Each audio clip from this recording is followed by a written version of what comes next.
All right. Welcome to another episode of Ascension with A Course in Miracles. And today is July the 19th, and it's an exciting day.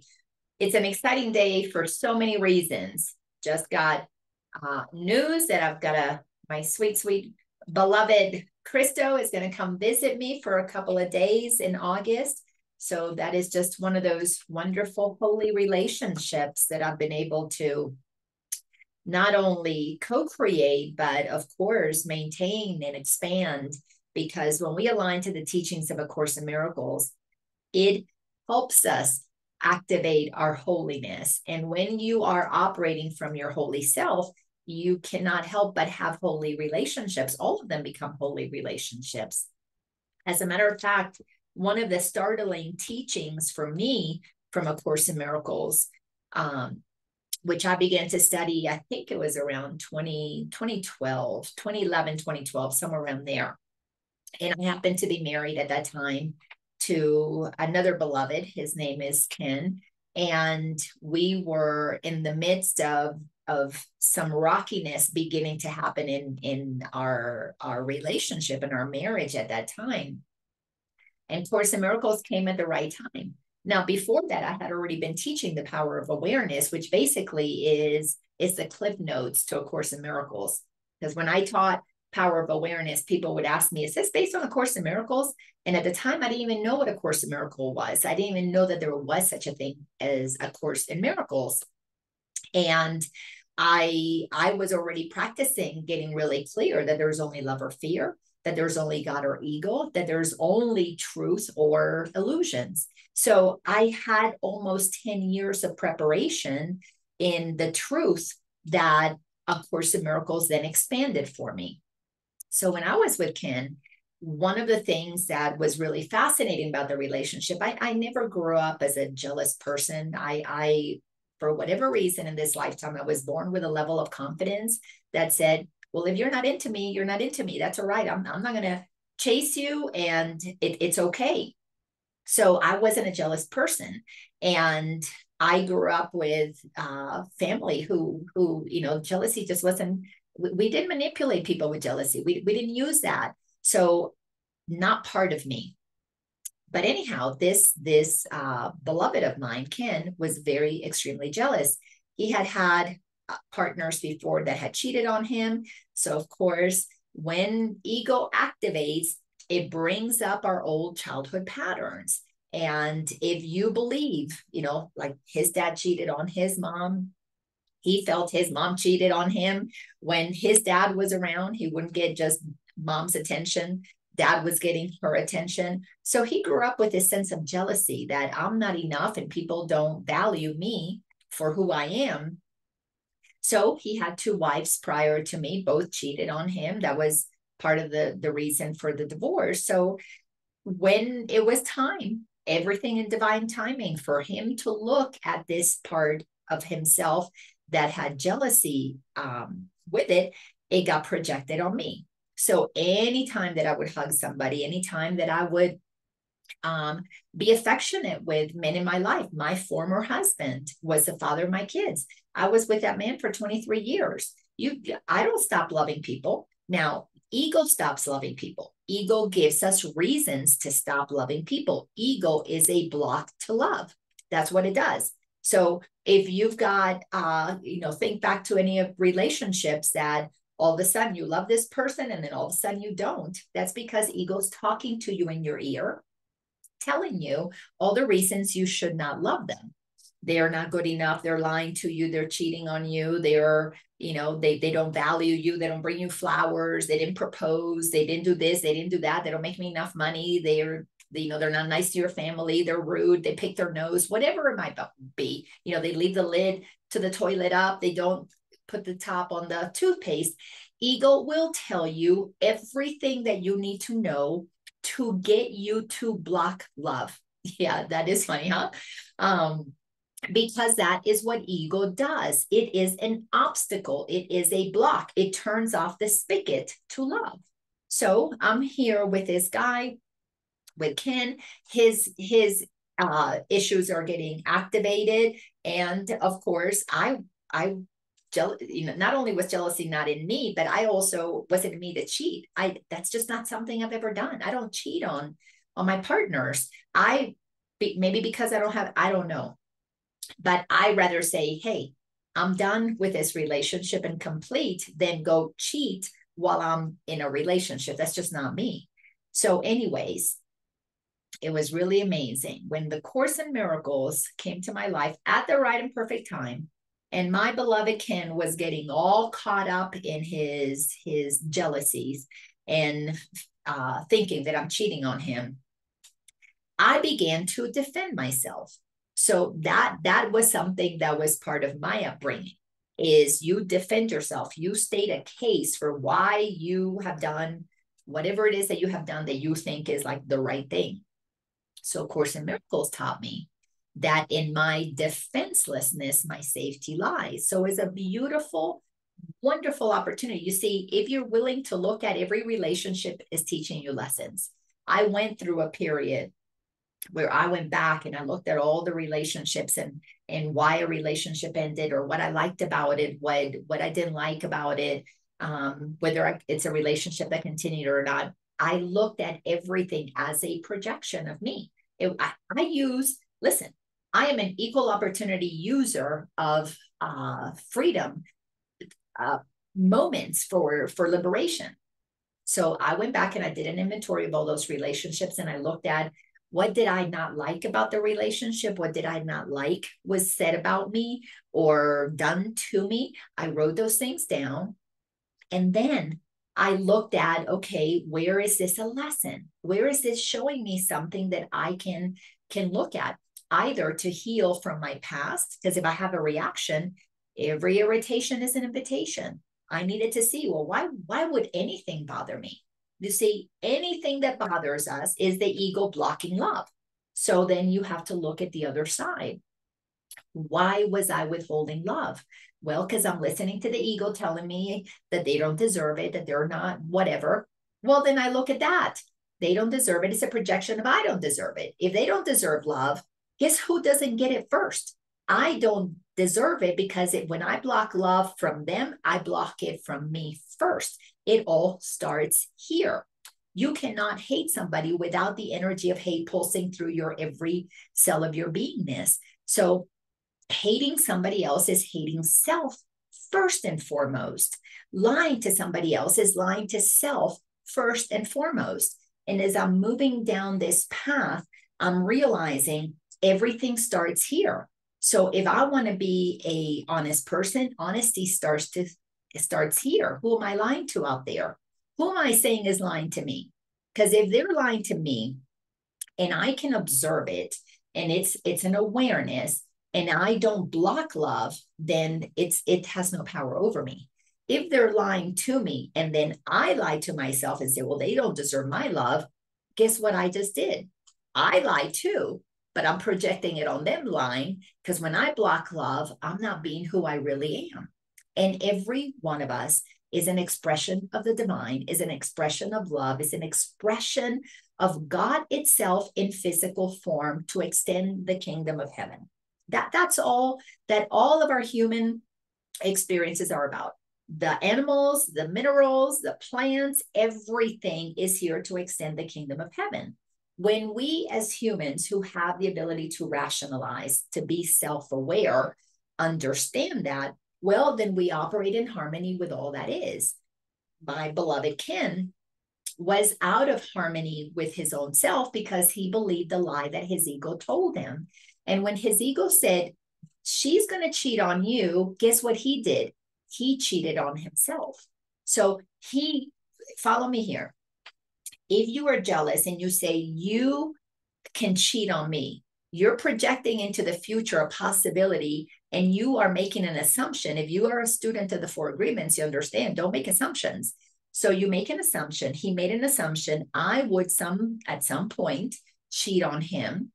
Therefore, he cheated on himself by not being who he really is. So he lied to himself. I can be hurt by her, whatever she does. That's not true. Nobody can hurt us. Not one of us can be hurt by anybody else emotionally, mentally, not at all. Now, physically, somebody can hurt you, somebody can pinch you, somebody can stab you, those things, absolutely physically, but I'm not talking about physicality, because when we enter into a study like A Course in Miracles, it's to transcend the physical so that we can actually go to the place where everything emanates from, which is mental, mind. We have to go to the source of all imagination. Because if we don't come to the place of imagination, then you are imagining things that are not true. That's what the ego does. Oh, I'm imagining my wife is going to cheat on me, so therefore I'm going to block sending her love. Well, what do you think that does for a relationship? It absolutely completely begins the path of breaking it down. Because if one is withholding love, it is not enough. Relationships are really 100%, 100%. If you're not giving to it, now there are days that one of us has a bad day, whatever, the other one helps lift us up. So we balance each other out when we're being honest and loving to one another. It's a safe place for us to, if we're a little depleted, to come in and get a hug or get space to breathe or to whatever. And it's a beautiful thing. That's a holy relationship where you understand that you are each bringers of love and light. And if it's not coming forward, then all you need is more love, because it's a call for love. And you create the space for that to happen.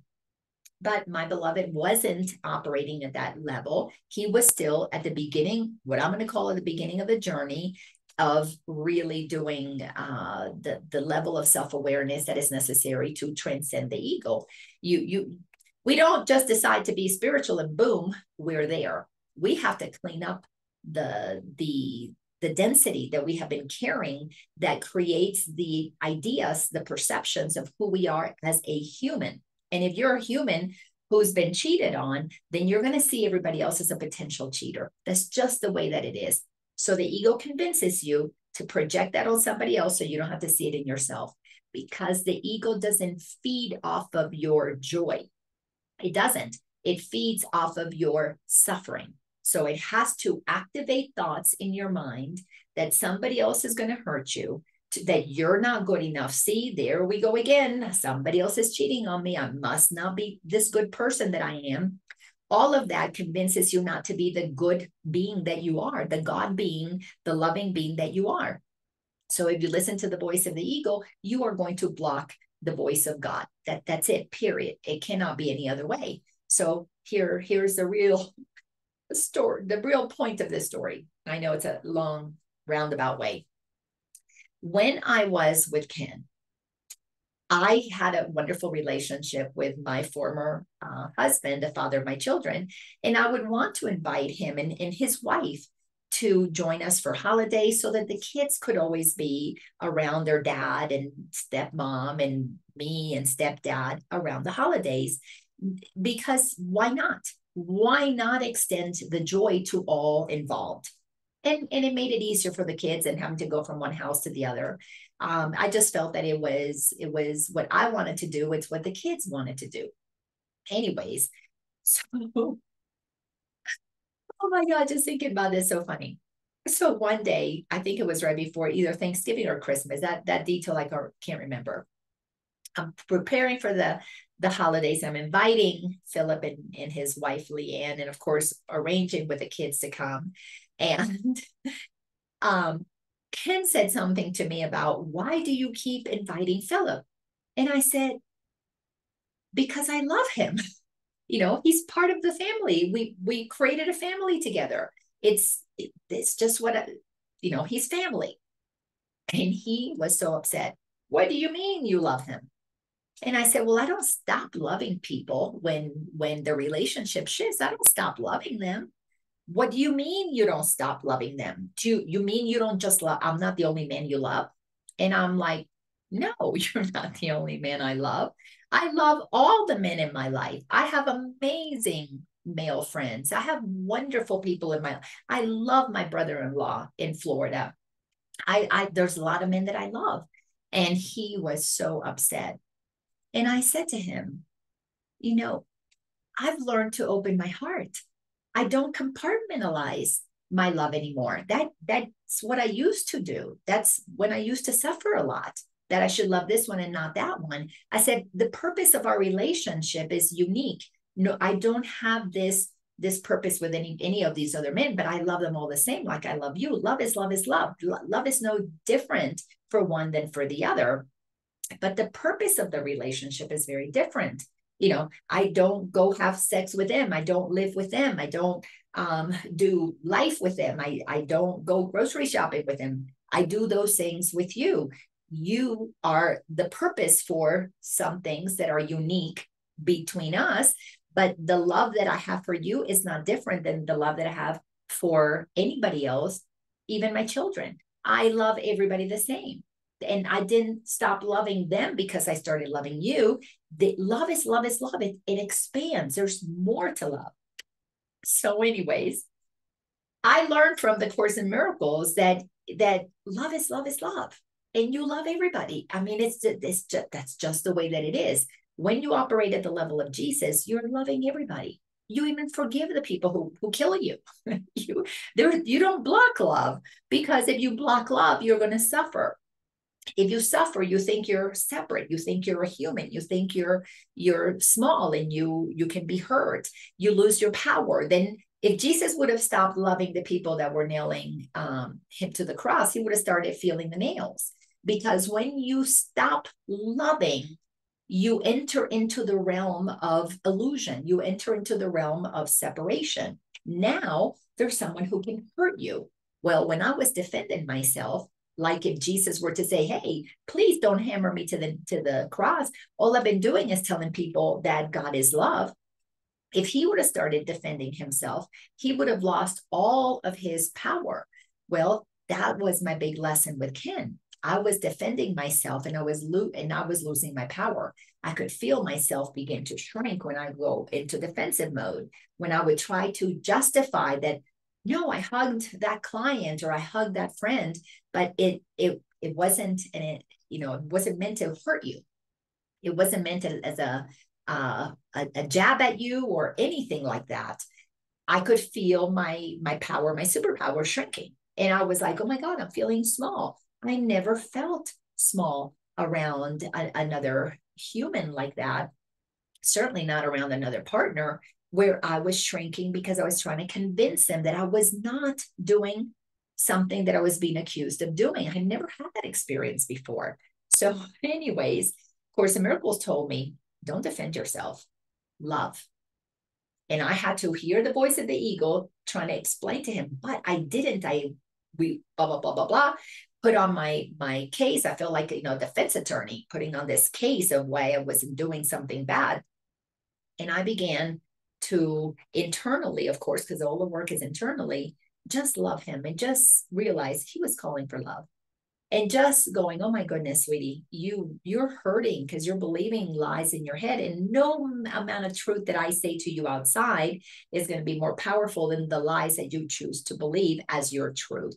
So I realized it was such a beautiful lesson. So I learned then not to defend myself.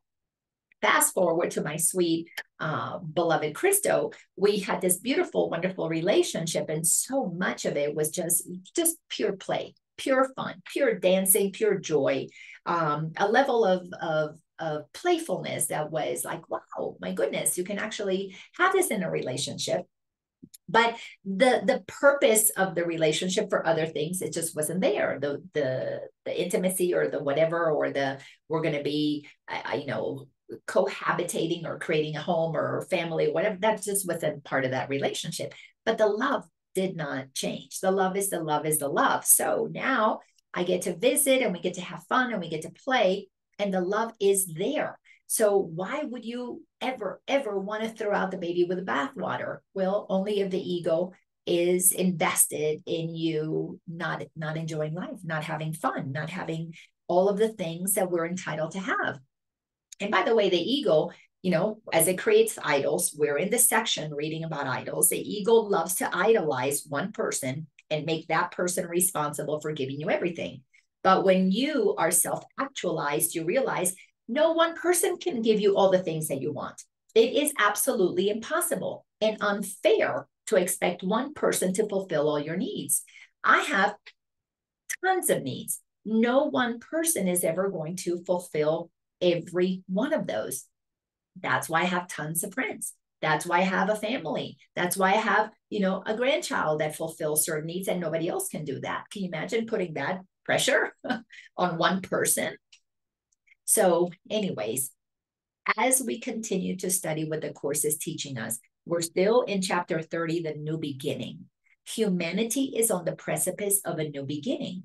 We are waking up. We are becoming self-actualized, self-realized. We're becoming self-aware that we have all been conditioned to believe things that have strengthened this idea that forms our ego, a separate sense of self. That separate sense of self holds every single experience that it had where it wasn't loved, where it wasn't honored, where it wasn't acknowledged in the way that it wanted to be acknowledged, and creates an entire case. Talk about a defense attorney, talk about a prosecutor. And that's what our ego is. It not only is it the defensive side, it's a prosecuting side. It's the side that is never at peace. It cannot find peace because that pendulum is swinging. I'm right, I'm wrong, I'm right, I'm wrong. And if I'm right, I'm the bully. If I'm wrong, I'm the victim. And you've hurt me. So what was Ken doing? You could possibly hurt me. He wasn't even a victim. He was believing he could be a victim. And to him, it felt like he was being victimized in that moment because the memory of having been cheated on, because he never healed that. He never realized it's not about you, dude. They didn't leave you because they didn't like you. They left you because they found somebody that they like better. Has nothing to do with you. But the ego makes it about us always because the ego is so selfish and greedy. It's got to always be about me. So he was carrying that old story that got activated that was an opportunity for him to heal. But when we don't look at those things, then we project it. You know what happens when people move into positions of power that are projecting their unhealed childhood experiences? If you were abused as a child and you move into a position of power, guess what most likely, well, you will do this. If you have not healed that pain and you are in a position of power and you are defining your self-worth by your net worth and you can accumulate money, you will not care about hurting other people. You will be very comfortable being the CEO of a corporation, of a business that creates war machines, that creates anything and everything that can go and take down a country. If you rise into a position of power, like for example, as a head of a country, as a king, as a dictator or whatever, and you have not healed your childhood wound, you will inflict that pain upon others. And if you have a platform that allows you to inflict pain upon many, you don't care if you go, as a matter of fact, you will actually enjoy it if you go and kill 1 million people. We have had leaders who have done that. We have a history that you can go back and look at those. Look at Hitler. Easily killed millions of people. Well, one of the things that I did when I was going through this journey was I began to go look at the history of certain people who had done some horrible things, as well as the history of people who had done wonderful things. Because if you are healed, you want to do good. Lots of examples of people who healed and went on to make sure that the world would become a better place because they knew that we don't need, living from suffering is not a good thing. But that requires an incredible amount of honesty. That requires that you're willing to see your own pain. That requires that you override the ego and look at the ways that you believe stories about things that happened way, way in the past that run you today. There requires an incredible amount of honesty, an incredible amount of courage, an incredible amount of gentleness with self. Because you've got to be willing to, for example, in Ken's case, the thing that he would needed to have done to heal himself is say, okay, he would have to admit, I'm afraid that you might cheat on me because when I was cheated on before, it felt so painful. It felt so, uncomfortable. I felt like I was not good enough, not loved, that there was something wrong with me. So you would have to get honest and go, I'm afraid that these feelings could come back up again. And I don't want to feel like that person who is being rejected. That felt so painful. So he would have to get honest about that and have to have the courage to admit that even though he might have been, a 60-year-old man, or I don't know, 57, whatever, when that happened, he would have to admit, this makes me feel like the little boy that I was when I was young, and I watched mommy be so upset when daddy cheated on her. So there would have to be a willingness to bring it back here. That's how we override the ego. First, we get honest. This is what I'm afraid of. And this is what happened to me. And then you've got to get clear. Yes, it happened with one wife, maybe in his 40s, one wife, maybe in his 20s or 30s. I don't remember those exact ages. And then trace it back, trace it back, trace it back. Do you have a history of people cheating on you? Maybe in high school, your best friend dumped you to be best friends with somebody else. Keep going back, and you will land in childhood. You will land at the place where you observe mommy and daddy giving you examples of how we treat those we supposedly love.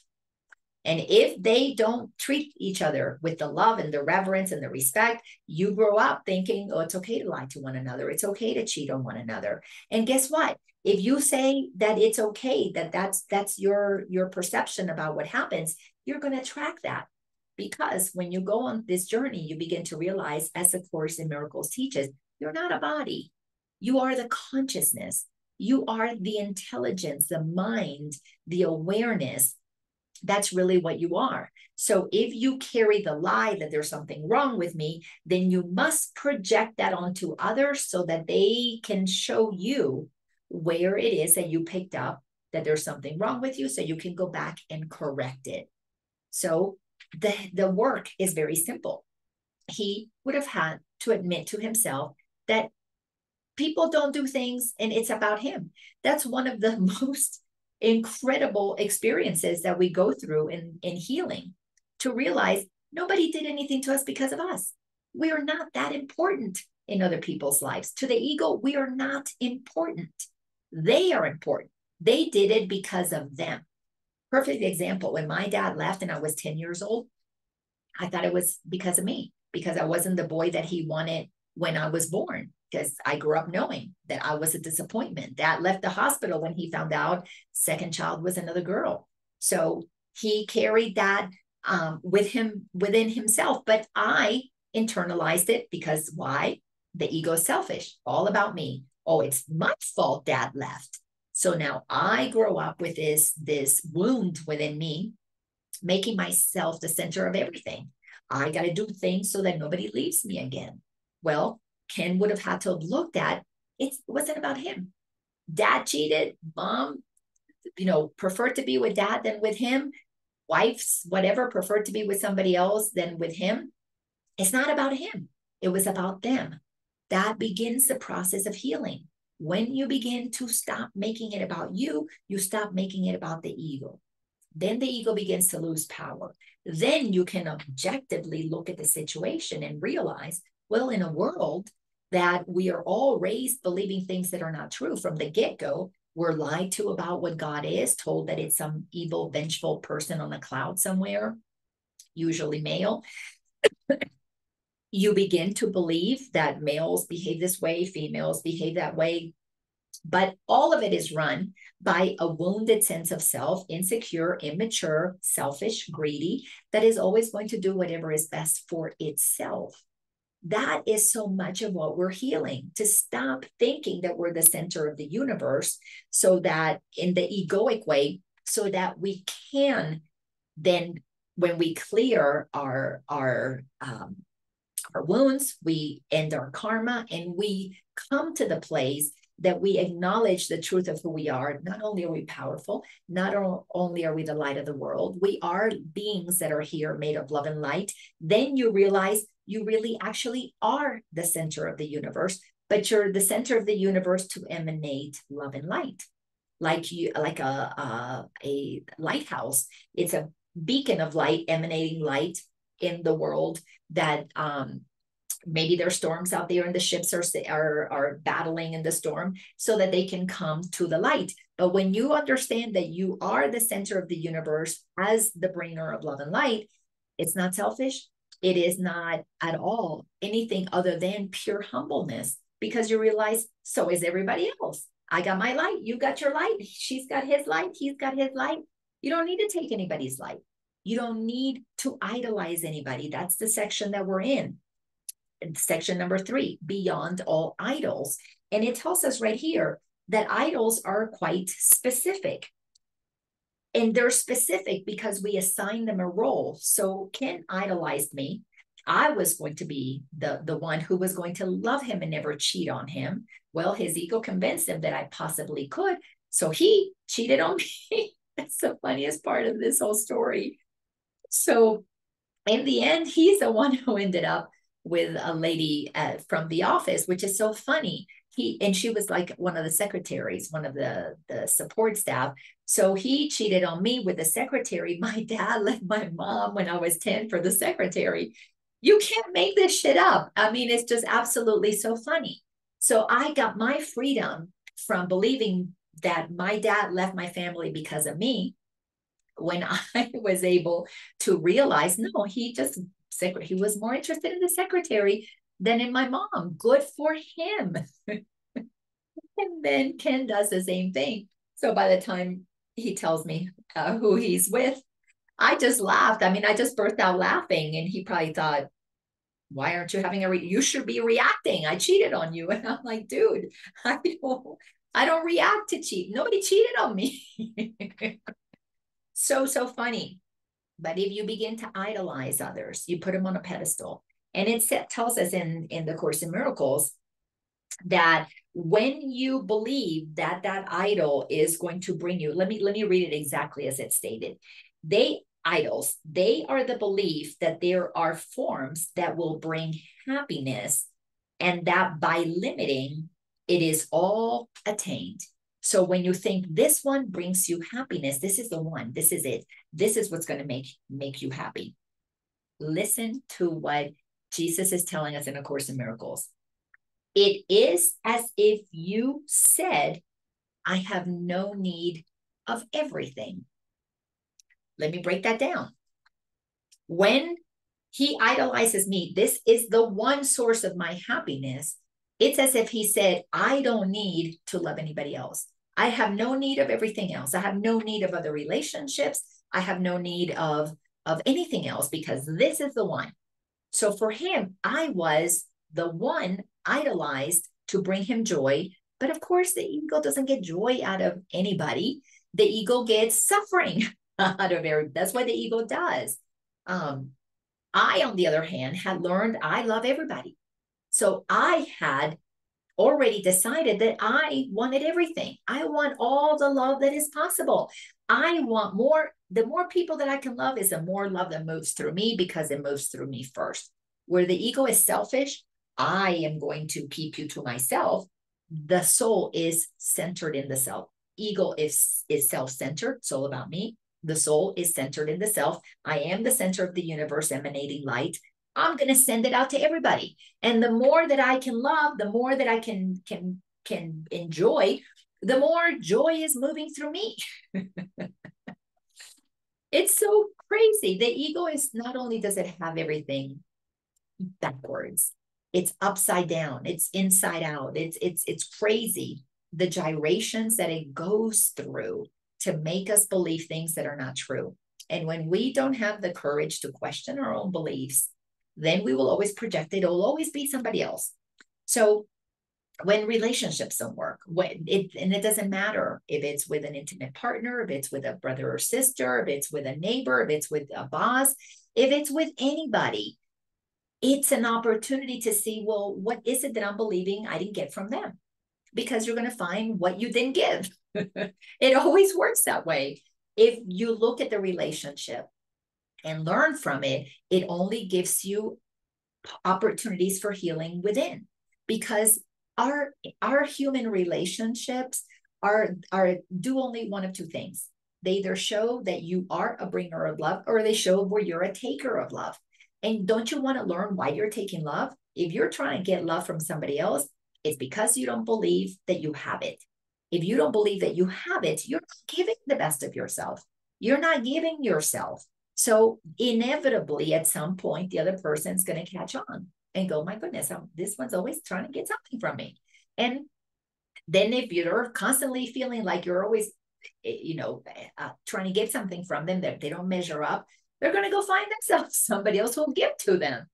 That's the way it works when the ego runs the show. So it tells us here that the idols are an opportunity to help us feel incomplete. So if you are worshiping a president, if you're worshiping a partner, if you're worshiping a CEO of a company, and you want to be like so-and-so, a movie star, you want to be like Oprah, you want to be like, whatever, whomever it is, the sports athlete. This is why humanity has been so gullible, is because we have all been conditioned through the media. They do their part. Magazines, newspapers, television, movies, radio, doesn't matter what it is. They all do their part to help us idolize something outside of ourselves.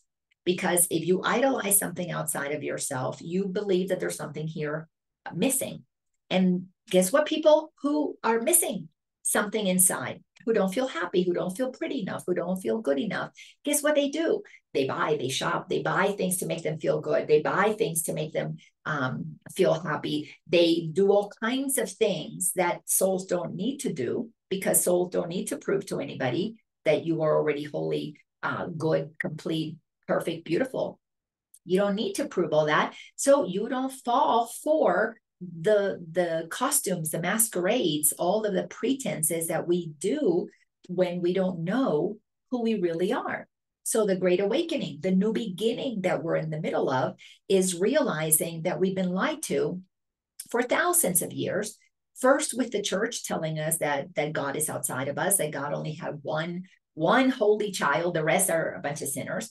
None of that is true. We're all children of God, and we're all absolutely perfectly not only whole and complete as Jesus was, but we all can achieve the Christed essence, the Christed consciousness that Jesus did, which is not taught to us in religion, because religion and government back in the day when the kings and the Pope ran things, well, they all got together. Government is all about making sure that you don't know how powerful you are. So they make all these rules and laws and regulations. We were given 10 commandments. And actually, Jesus boiled it down to do. Love your neighbor as you love yourself, because that's comes from your love for God. Very simple. If you understand that God is love and you're made in the image of love, then you're love. You don't need love from anybody else. You then have relationships that are loving, that are holy, because everybody is bringing the best of themselves to it. And when somebody is not, then the rest know, well, we got plenty. We got plenty. We'll hold you, brother, sister. That's what's going to happen in the new world, the new earth that we're moving to. We're about to head to a very abrupt ending of the old ways and the beginning of the new ways, where we actually help one another. Where instead of trying to put people in jail for the bad things that they did and punish them more and put them in a cesspool of corruption, where in the jail system, the wardens and the police and the whomever, everybody that's part of it, the legal system, all is in cahoots to keep people in prison. Why? Because they will make money off of that. When we stop making money off of suffering, we are going to then begin to really do the kind of rehabilitation that is necessary, that reminds a brother and a sister the truth of who they are. You see, if you think that you're bad and then you're treated badly, then you make that normal. But if you do something that is bad and you're reminded that you're good, then healing, self-forgiveness, we are not going to need to jail people. Do we need to give them a place maybe where there's a timeout so that we can do the work that is necessary? Yes. The new earth, we're not going to be making money off of suffering. Those days are gone. And when we stop making money off of suffering, we don't lie to people. We don't cheat people. We don't create medicines that make them sick. We don't create products that make them feel pretty, that eventually you find out makes your skin worse because it puts chemical in your body. You don't poison their food, the air, the water. So you're not going to be making money off of that. Guess what's happening? All of the beings that have been making money off of that, that put themselves in positions to be idolized, were not loving. Well, guess what they need? Not our judgment, but our forgiveness. Forgive them. They don't know what they're doing. They don't know what they're doing. But we need to stop and giving them permission to keep doing the thing that they don't know what they're doing. When we find out what we are and we see what they're doing that is not right, then we have to take a stand in whatever way you're inspired to do. Go within, check with God, make sure that you're listening to the voice within that inspires you, because not everybody's going to take up arms or march or whatever. But all of us, every one of us is called to forgive, starting with ourselves, forgive ourselves for believing things that are not true, and then forgive ourselves for projecting it on others. We projected that the government knew better for us than we did, that the pharmaceutical companies knew better about our health than we did, that the food companies knew better about nutrition than we did. We have to forgive ourselves for having given our power away to idols. So in this next paragraph, in paragraph number 5, so it's a continuation, of course, of all of the other paragraphs. So here's what we want to understand. Completion is the function of God's Son. Not an idol completes you. The new lipstick or the latest model car completes me, or that the government takes care of me, or the pharmaceutical company is in charge of my well-being. Nothing outside of you is going to complete you. Not the husband, not the wife, not the child. Nothing is going to complete you. Completion is a function of God's Son. God's Son, in the Course in Miracles, uses the word son, but it means child. So son, daughter, whatever you happen to be. It is your job to complete yourself. I had to complete myself when I went through the work that I did, and I felt that pain of a 10-year-old being abandoned. I had to heal and realize that didn't abandon me. That went on to something that was more meaningful for him. I needed to honor that he was listening to a voice within. So when I acknowledged that he was taking care of him, I then was able to take care of me, because then I wanted to complete myself. That I wasn't a boy didn't make me less of anything. It just meant, well, dad had a preference and I wasn't it. But that doesn't make me less. But growing up with unconscious family and being told that, you were a disappointment. Your dad was so upset. You were not the boy. I took it as that there was something wrong with me in the way that I was being told, because they were unconscious. As a conscious parent, as a conscious grandmother now, we don't say things like that to our children, to our grandchildren, because you don't plant lies in their minds. You remind them of the truth. And if for any reason I was to be the grandmother, let's say my son-in-law was to get divorced or with whatever, I would never tell my grandson, well, he didn't want this family. He didn't want you. He didn't want mama. I wouldn't do that. I would say what it is that he preferred to do. And it has nothing to do with you, because we have got to grow up knowing our wholeness, knowing that we are already complete. Our work is to recognize our completion. It comes from God, not from anything external. How else are we going to stop idolizing those in front of us who are portrayed as if somehow they're gods, and we become so conditioned to idolize external beings. So completion is a function of God's Son. He has no need to seek for it at all. You don't have to go out there looking for somebody to love you for you to be okay. This whole Jerry Maguire line, you complete me, that is pure fabrication to take advantage of the fact that we have all been indoctrinated into believing things that are not true. And because all of us have that seed of lie inside of us that causes us to think that we have to have somebody else approving of us, or we're not going to be okay, we are willing to sell our souls, to the point that, Ken believing that I could cheat on him when I wasn't, it was never even in my consciousness, not ever anything that would happen. He cheated on himself. So this love that supposedly was so important to him, ego convinced him to let it go so that he couldn't have the very thing he was seeking, which was to be loved for who he was. And of course, I did that, but he couldn't experience that because the story in his mind is he wasn't good enough. He wasn't loved for him. But that is what the ego does. So we have a whole bunch of people in adults in positions of power with wounded 5-year-olds, 8-year-old, 2-year-old selves running the world. Well, that world has to collapse because we can't continue to give our power to idolize people who are wounded, projecting their woundedness and enjoying the suffering of humanity. Because if you don't think for 1 second that someone in position of power that is making money and they get their worth from the money that they get from you and the power that they believe they have over you, then you have no idea how you're being manipulated, because they go hand in hand. So let me keep reading what Jesus has to say. So beyond all idols stands his holy will to be but what he is. So once you stop idolizing others, you will discover the truth of who you are. And guess what? Your will be God's will. This is why we have heard those who say, not my will, but thine be done. When you understand that God's will is love, why wouldn't you want to do God's will? God's will for you, that we were created, we were imagined to be lovers. We were imagined to bring love, to bring joy. That's why all little kids are so joyful, happy beings, because they are so close to the source. Their little minds haven't yet been fully indoctrinated into the lies. So we still see the purity of truth, the completion in them.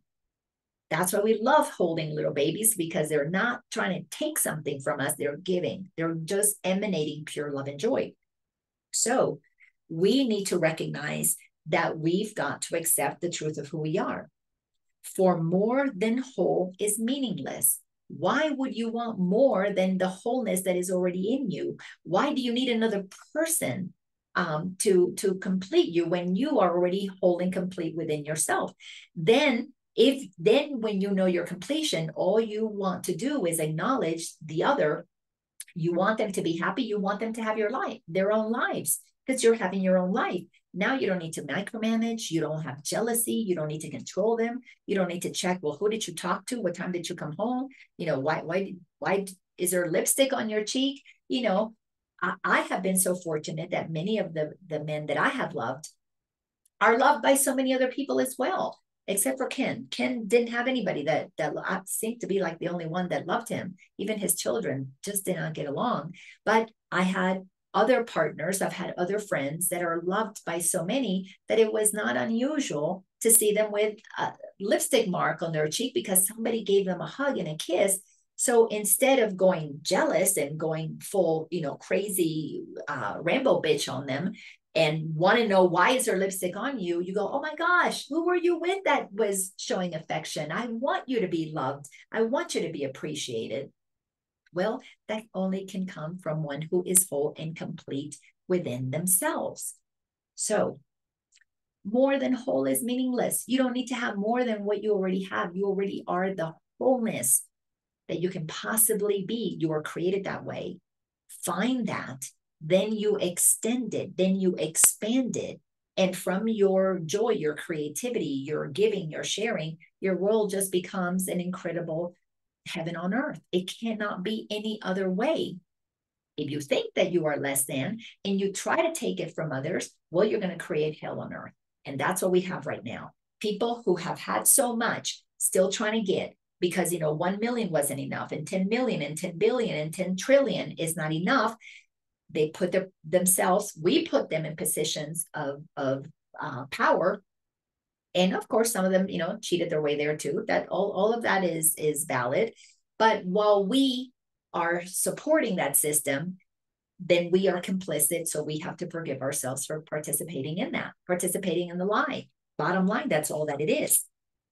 So if there were change in him, in ourselves, if we could be reduced to any form and limited to what we are not, then he would not be as God created him. If you believe you can become less than because somebody leaves you, that because I wasn't a boy, there was something wrong with me, that because dad left, I should be miserable because I was the cause of breaking up my family's marriage, then you don't know who created you. You don't know who you are. You do not know God. So we've got to look at the thing, all of it. I was lied about God. My parents were lied about God. They grew up believing lies about themselves. They had relationships that were dysfunctional because they didn't know the truth of who they are. They taught their children there's something wrong with them because you're not a boy or whatever. The lies have been passed down generation after generation after generation, all because we don't understand who God is, because we don't understand that we are made in the image of a loving God, powerful, perfect, whole, complete. There's nothing we need outside of ourselves. Doesn't mean you don't want to have nice lipstick. God knows I'm wearing lipstick. Doesn't mean you don't want a nice car. It's okay to have a nice car, but you don't do any of those things to make you complete. You do them because it's fun. You do them because you enjoy it. You do it because it's part of being human and having a world of materialness, not to become attached to it, but to enjoy it. Because some people like creating lipstick, some people like creating cars and designing them and building them. It's part of our creative nature to bring forth new things into the world. But when we begin to idolize those things or those makers of those things as they make us whole and complete, then we are in big trouble because we become codependent. We become victims. We become easily manipulated. We begin to become so fearful that we sell our souls for what little crumbs they throw our way, just to keep us dangling, to keep us in that insanity. So what idol can he need to be himself? You don't need an idol to be you. For can he give a part of him away? You cannot give anything of you away. You can't. Your ego will convince you that you don't have love to give. Your ego will convince you that you should withhold your creativity or your whatever, but you can't give you to somebody else to make them any more whole and complete than you are. And see, we've been taught that the other person completes me. You complete me, Jerry Maguire. Not true. You can't complete anybody else. No one can complete you. Your completion is up to you. And it requires honesty. It requires courage. And it requires commitment to continue to look at the ways that you have believed things that are not true for as long as you have been doing that. And that is what the Course in Miracles is here to help us. It's a course in mind training, training your mind to remember the truth and then live from it.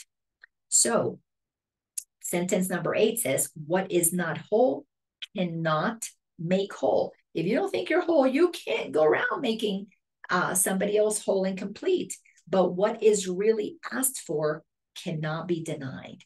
If you go to God, if you really go within and ask to be revealed, ask to have the truth revealed, it will be so, because this world was designed to extend truth, to extend love. The world that we know as planet Earth is collapsing, systems are collapsing because they are based on lies. They are not sustainable. We built our house on sand. It's shaking, it's collapsing because there's so much light on the planet observing the lies and shining the light of truth on the lies. So what's been there all along, there's no new darkness here. It's always been there, but it was kept out of sight, so it was out of mind.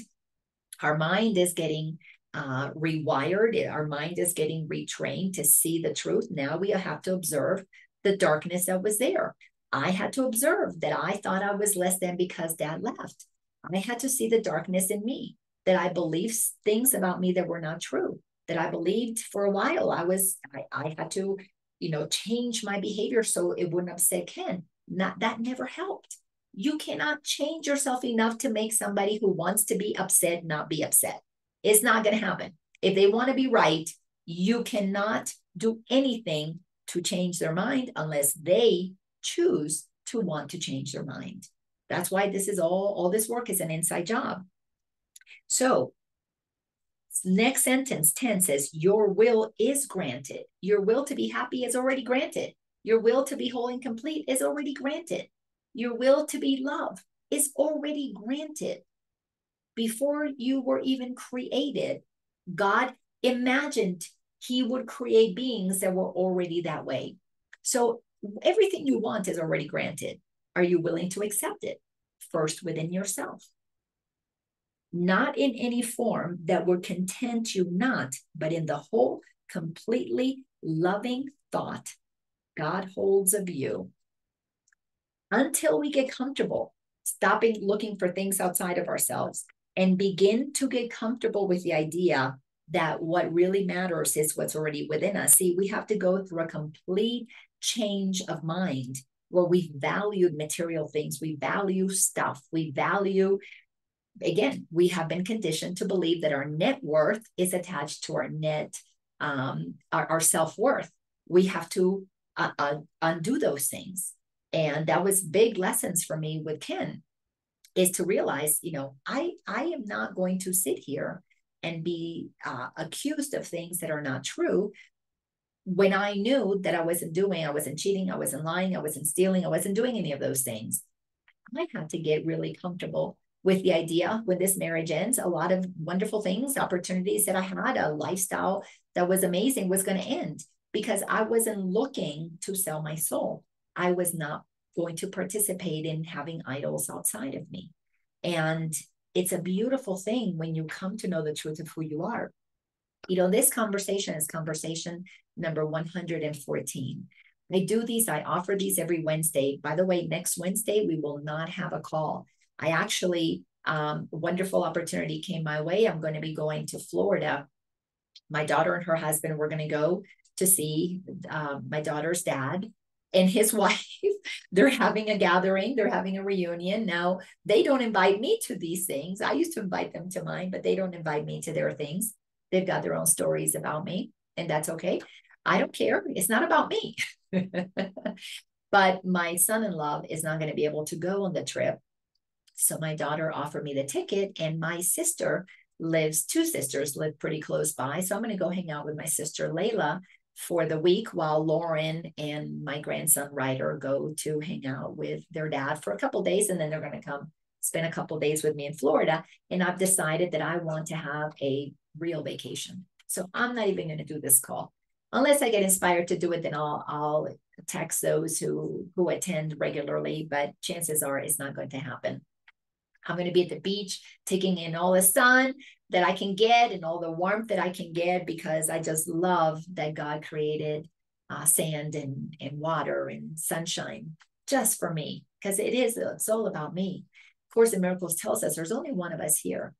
And when we realize that we are one, that we're connected, then we joyfully receive all that is here and share it with the greater good, for the greater good of all. So my joy is going to be your joy too, because it adds to it. This is why we've got to end the world of suffering, because the suffering, even if it's not directly maybe in your own household, anyone that is suffering is bringing suffering to the collective. And we cannot continue to turn a blind eye on what's happening in the world. I love you all so much.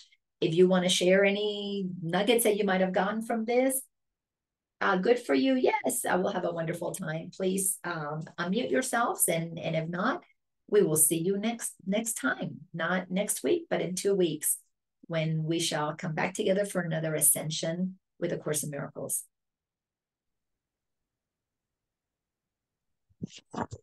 Hello. Can you hear me? I can hear you. Oh, it's not doing its thing. I can't hear myself. Well, I can hear you.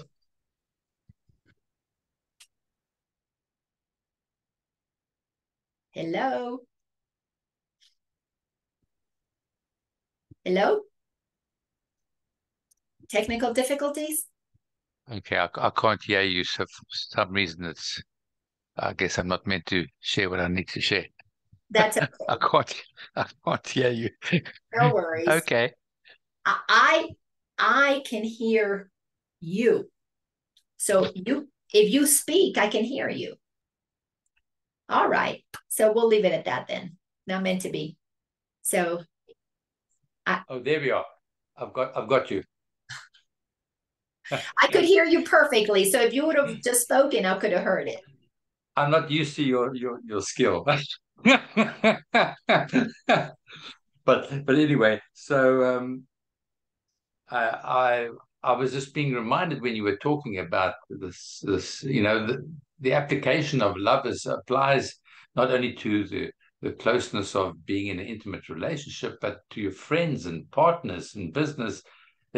Sometimes they get jealous because you like another partner in business in another way, and they see it as a rejection of them or friends as well. So it's interesting the journey that Yeah. I've had, which is unique to myself, where I've had access to so much love within myself and having to recognize that it gets thrown back at me, and it's just wonderful to find people who don't have those barriers, like yourself, where you can share your love without judgment and bring other friends that you love into the party to just enjoy the magnitude of it all. That's Yeah.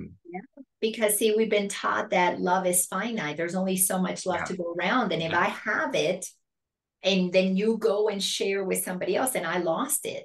And it's yeah, so many lies, so many things that we're taught that are not true. But yeah. so I'm glad. I'm glad that that was a good reminder. And I'm just also reminded about the story of a parent that said that their one child, after many years, said you never paid much attention to me, and you always paid attention to so and so, the other child. And the mother just said, "Well, I didn't love you any less. I just knew that you were capable of taking care of things so much more than the other child, and she needed my help more. But it didn't make me love you any less, only because you were totally more capable." And she was, and of course the realization of dawning that child recognized in that whole sharing. So there's so many permutations of this whole story that's amazing. It is. It is Uh, amazing. But it all starts with a lie. We've all been mm, fed a lie. And if mm, we are not conscious of that lie and the impact that it can have, then we are operating like that mother innocently trying to help one child. But if that mother is not conscious that that other child is yes, feeling rejected, yep, to be able to communicate that those are a lot of the things that are being corrected, is that we're becoming more sensitive not only to what we're feeling here, but because we're moving out of being selfish and greedy, we can begin to feel other people. That's why so many people who enter into the spiritual journey are called empaths or are sensitive, yes, because we're yes, heightening our sensitivity first to ourselves and then yeah, others.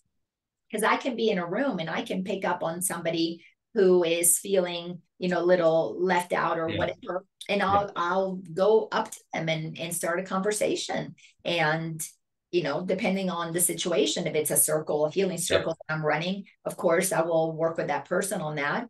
And if it's not, it's just a social situation, I'm sensitive to that, and I can feel, and I love to extend love. I mean, it's so, because I feel it first. I feel it first. So anytime to be kind and gentle, I want that. It's a high frequency. Why not? As one of the teachings from Jesus, the way of mastery, says, juice yourself first. I juice myself with love first. yep, yep. Oh, but anyways, thank you so much for being here Thank today. you, Appreciate you thank you, for your thank thoughts you. and your shares. And I'll see you soon.